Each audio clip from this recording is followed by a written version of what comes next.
Në fakt ka pasur një problem lidhur me USB-n që prokuroria i ka çuar kuvendit me prova lidhur me këtë çështje. Kanë qenë deputetët e mazhorancës të cilët nuk kanë dashur që këtë USB ta merrnin deputetët e opozitës. Çfarë fshihet në ato USB me 15.000 faqe avokat? Shiko, do të kuptojmë një gjë. Unë jam në të njëjtat kushte me USB po flasim, që kam 70.000 faqe për ish presidenti dhe unë i kam USB, sepse organi i procedurës nuk punon me prova fizike, pra spaku të paktën, sepse janë fashikuj pa fund. Dhe duke qenë që janë fashikuj pa fund, ajo i skanon. Dhe duke qenë se kur përfundojnë hetimet, ajo t'i vendos në dispozicion. Pra të gjithë fashikujt i ke në një USB ose në CD.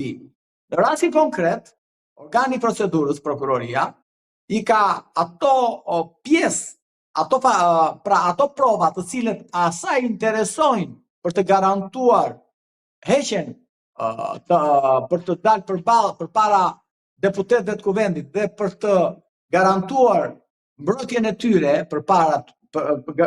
tyre, ata kanë zgjedhur për të çuar aty, pra për t'i paraqitur deputetët të kuvendit, prova të cilat ata nuk mund të kundërshtohen sipas pakut. Dhe kështu që ato 10.000 faqet ose 15.000 faqet normalisht në USB të shkojnë. Por ka një gjë këtu.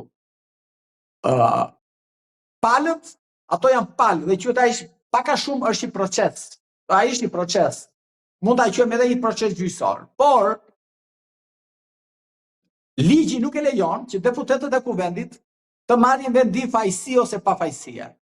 Pra, ata mund të bëjnë pyetje, mund të kenë aludime mbi provat e kështu me radhë, por në fund ata nuk mund të thonë që shiko se këto prova nuk e fajsojnë zot kryeministrin ose e fajsojnë atë, sepse nuk ka dhënë këtë tagër as kushtetuta dhe as ligji. Dhe në kuptim të kësaj them që duke mohuar deputetëve të minorancës, pra siç janë deputetët e opozitës, mendoj se aty brenda ka përfshirje të kryeministrit. Dhe duke qenë që ka përfshirje të kryeministrit apo njerëzve të enturazhit të kryeministrit, të ngushtë të kryeministrit, besoj se kjo përpjekja për t'i mohuar deputetëve që mos të kenë në dispozicion provat e organit të procedurës është një mënyrë shumë e keqe, sepse anashkalon aty gjysmën e kuvendit, pra anashkalon opozitën.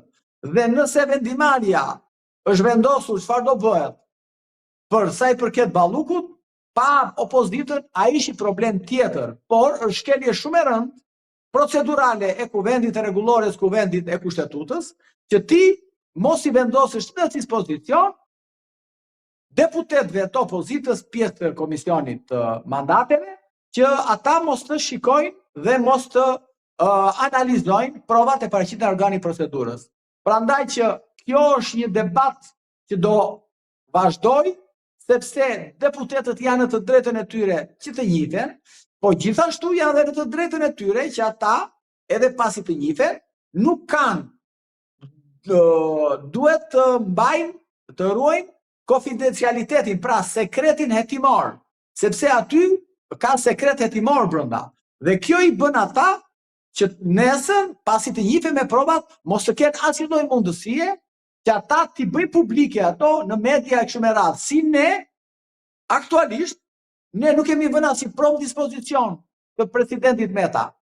Kemi vënë, po, dihet që është kërkesa për gjykim, ose mase arrestit, por provat që shoqërojnë këtë askush as ju gazetar nuk i dini, sepse ne kemi firmosur që derisa të përfundojë seanca paraprake, pra sa të kaloj çështja në themel, në gjykim themeli, ne nuk duhet të publikojmë prova sepse janë sekret hetimor, sepse nuk e dim çfarë do bëjë gjykata, da kalojnë gjykim, do të kthejë aktet pas apo do ta pushojë çështjen. Dhe ligjvënësia ka parashikuar në 104 saj që avokatët dhe palët firmosin që mos të dalin këto sekrete hetimore. E njëjta gjë vlen edhe për deputetët e Parlamentit të Shqipërisë, të cilët mund të njihen, mund të lexojnë, mund të ashtu, por nuk kanë të drejtë që t'i publikojnë provat.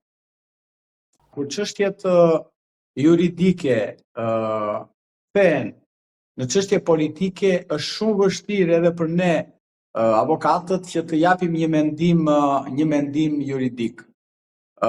Sepse kur fillon ajo zhurma politike dhe mbi vendos logjikën juridike, aty ka marrë fund edhe gjithë procesi. Në kuptim të kësaj, them që mbledhja në Këshillin e Mandateve dije që do dështonte, sepse u dhan sinjalet e saj nga zoti Rama edhe nga deputetët e komisionit. Padyshim që prokuroria është të drejtën e saj procedurale. Ju e dini shumë mirë sa për zemër në kuptimin e fjalës e kam unë prokurorin për shkak që unë jam kundërshtari i tyre, por kur duhet të pranuar fakti kur prokuroria gjendet përballë një kërkese të bazuar në ligjin procedural, në kushtetutë e kështu me radhë, dhe refuzimi që bën politika për ta marrë parasysh kërkesën. Prokuroria dihet është pjesë e hetimit. Kushtetuta e ka caktuar që ajo të merret me hetimin në një republikë. Në kushtet që prokuroria kërkon një mas për një sigurimi për një ministër apo që ka edhe funksionin, pra ka edhe mandatin e deputetit, dhe për ta patur hetimin sa më të pastër, pra rrugtimin hetimor sa më të pastër, padyshim dhe sa më korrekt dhe në përmbushje me dispozitat që kërkon kodi i procedurës për një hetim padyshim të drejtë, duke marrë parasysh faktin e intimidimit dëshmitarëve, duke marrë parasysh faktin e shkatërrimit ose prishjes së provave, apo qoftë ai i largimit, nuk ishte rrugë tjetër vetëm të kërkonte heqjen e mandatit dhe të merret një mas për zëvendës kryeministre. Dhe kështu që ajo seancë u kthye në një seancë politike dhe ja humbi rëndësinë juridike. Unë paktën si avokat kështu e lexoj, duke marrë parasysh faktin që kemi parë edhe seanca të mëparshme ku janë hequr deputetëve të ndryshëm ose jo mandatet, por janë marrë me një shpejtësi rrufe. Rasti fundit për shembull është rasti i zotit Berisha. Ju e keni parasysh brenda 3 orësh u mblodh Këshilli i Mandateve dhe as i dëgjoi fare, s'moni parasysh asgjë dhe vendosi që t'i hiqte mandatin dhe shumë mirë bëri, nuk është se kam ndonjë kundërshtim, por problemi qëndron që standardi që përdoret nga deputetët, sidomos nga majorancat, nuk është standard në përputhje me kushtetutën, me ligjin e kështu me radhë. Prandaj që unë e shikoj këtë, për të kthyer te pyetja juaj, një pengesë artificiale nga majoranca dhe nga kryeministri për të vazhduar që të mbrojë dhe Këshilli i Mandateve dhe majoranca tashmë është kthyer në një mburoj për të bërë kryeministren dhe duke i bërë një kashillëk, po deshët ju, edhe organit procedus. Dhe organi procedus tashmë nuk ka rrugë tjetër, vetëm të vazhdoj jetimet në kushtet që është dhe të presi kur ti peket në kuptimin popullor të fjalës, kryeministrit që të vendosi dhe të urdhëroj deputetët e komisionit dhe kryetarin e kuvendit për të vazhduar procedurat e heqjes mandatit. Unë nuk besoj që do të hiqet mandati zonjës Balluku. Prokuroria do vazhdojë në kushte jo të favorshme për të bërë një hetim. Unë jam avokati një personi i cili i presidentit e Republikës, i cili po mbahet në paraburgim prej 14 muajsh dhe me arsyetimin e vetëm. Sepse ne ju e dini shumë mirë që kemi kërkuar zëvendësim masash dhe ai po mbahet vetëm me një arsyetim, sepse po të dalë në shtëpi na prish provat.